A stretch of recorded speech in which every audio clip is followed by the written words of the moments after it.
Voilà.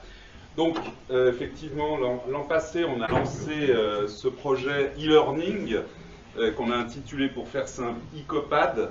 C'est un projet prospectif avec l'appui du SEM Formation, effectivement. Donc, je vais vous présenter brièvement ce projet. Il découle d'un constat que vous connaissez tous, le taux d'échec et d'abandon qui est supérieur à la moyenne des collèges de Genève. C'est dû essentiellement à la faible dotation horaire des étudiants, enfin du COPAD. Donc ça fait 2 ans qu'on planche dessus. Il y a eu la demi-journée d'études en mars, plus la matinée en décembre sur l'autonomie des élèves. Donc c'est bien sûr en lien. Donc parmi toutes ces réflexions, il y a 2 pistes qui se dégagent. Et celle dont je vais vous parler, c'est la mise en place d'un cursus combiné, donc en classe et hors cours. En classe, c'est traditionnel, c'est ce que l'on fait déjà tous dans nos classes, avec nos classes, et puis l'autre partie, on le fait peut-être moins, certains un petit peu, c'est d'offrir des services en ligne à nos élèves. Donc, dans le contexte du COPAD, comment faire ça? Aujourd'hui, c'est une classe, une école traditionnelle. Christophe nous a dit un jour une école de grand-papa, je crois. Donc effectivement, on a les instruments habituels de gavage d'élèves, tableau noir et compagnie, même si certaines salles sont équipées d'open board et qu'on a sur le site pédagogique des classes virtuelles. Il n'y a pourtant pas d'interactivité avec nos élèves. Donc il y a du boulot si on veut développer des services en ligne au COPAD. Mettre en œuvre les nouvelles technologies, c'est pas toujours évident. On n'est pas tous férus d'informatique. Ça fait même des fois un peu peur. Et en plus, on sait encore moins comment en faire un bon usage pédagogique. En plus, ça coûte des sous, ça prend du temps et ça remet en question notre métier d'enseignant. Par exemple, la notion des devoirs à la maison est complètement transformée, donc on dit que c'est un changement de paradigme. Là, je vais passer vite, on m'a demandé de faire court, c'est la genèse un peu du projet, donc on a trouvé des complices pour partir dans cette petite aventure, avec l'appui de la direction bien sûr, mais surtout du service École Média qui nous fournit des spécialistes et des ressources pour développer ce projet. J'en profite pour remercier Bertrand, qui nous est d'une aide précieuse depuis le début sur ce projet. Voilà. Donc l'équipe, c'est Didier et Didier, les Dupont et Dupont de la biologie. Moi-même et Didier Gérosa, on n'est pas particulièrement des geeks, mais on se fait aider par une consultante, Fanny, qui est ici, que je remercie au passage, et qui est une véritable magicienne. C'est pour ça que j'ai pris cette carte postale d'époque, même si elle est beaucoup plus jeune que ça. C'est une ex-collègue du COPAD en maths, n'est-ce pas? Et elle a tout de suite compris nos attentes et aussi les contraintes du COPAD. Donc c'est vraiment un bon team, je trouve. Alors l'objectif, là c'est 2-3 diapos, un peu un télo de la présentation. Si on regarde les typologies européennes, on peut classer effectivement le COPAD un petit peu très basique en termes de nouvelles technologies. C'est des ressources essentiellement texte que l'on dispense à nos élèves. Voilà ce que ça donne graphiquement. Les points rouges sont très timides. On peut viser plus loin. Alors, c'est pas grave si vous n'avez pas le temps de tout lire. Vous aurez la présentation sur le site. Hein. Donc, à défaut de viser la Lune, on peut assez raisonnablement s'orienter vers une orientation apprentissage avec l'exploitation des multimédias et différentes formes d'accompagnement. Donc voilà graphiquement ce que ça donne. C'est tout de suite un peu plus voyant. Donc comme je disais, ça implique d'autres dispositifs que les nouvelles technologies, par exemple le coaching par les pairs, mais aussi les stratégies, méthodes de travail dont on a parlé et dont Emmanuel Le Bury nous soutient là-dessus. Évidemment, ça vaut quelque chose, ça vaut le projet d'autonomie des élèves. Donc tout est lié, il n'y a pas de mystère. Donc quels moyens on met en œuvre dans ce projet?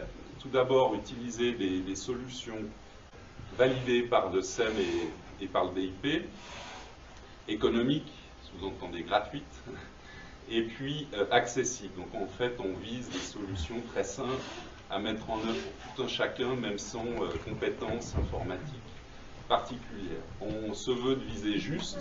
Pour mettre des services en ligne, il ne faut pas se louper de cible, notamment pour les deux publics, tant les enseignants que les élèves. Comme on le sait, on est des populations où on aime bien avoir du sens avant de rentrer en action. Donc, ce qu'on s'engage à faire, c'est de produire quelques exemples. Didier Gérosa nous présentera ce qu'il a déjà développé, enfin produit comme séquence, établir un inventaire de ressources en ligne et puis un catalogue de recommandations qui serait utilisable par toutes les personnes ici intéressées. Donc comme exemple, c'est des courtes séquences vidéo, des exercices autocorrectifs, un forum de révision, sans oublier le volet évaluation qui prend un rôle important évidemment aussi. On veut pas, ce qui nous importe, c'est pas l'outil, c'est l'usage qu'on en fait. Donc on ne veut pas faire un projet technologique, réinventer la roue. On ne veut pas faire un club, donc un cours massif en ligne, comme certaines universités françaises ou ailleurs dans le monde.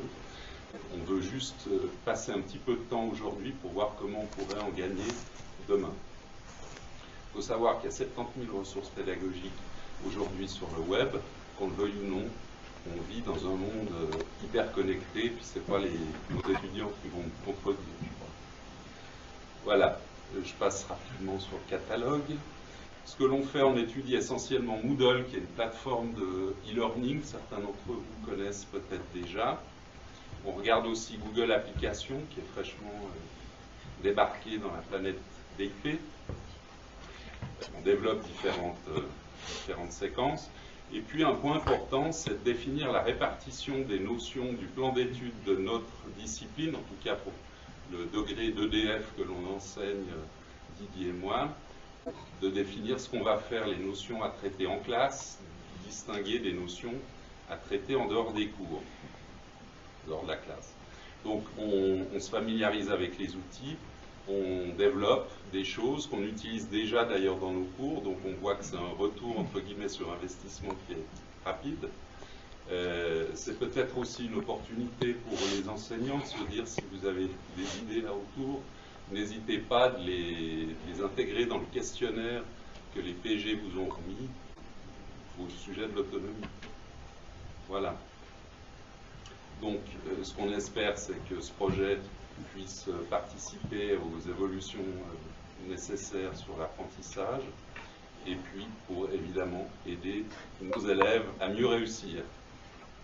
Je remercie Paul Auberson qui va prendre la parole tout de suite pour présenter un peu le e-learning appliqué dans les écoles, puisque c'est le responsable de la formation pour les nouvelles technologies. Et puis je remercie aussi Christophe pour son soutien puis le temps de parole. Voilà, je ne sais pas si vous avez des questions. C'est bon? Très bien. Juste une remarque, peut-être. Oui. Je pense que vous voulez faire une plaisanterie, tu as parlé de gabage. À mon sens, il est évidemment nullement question d'associer les méthodes traditionnelles à du gabage.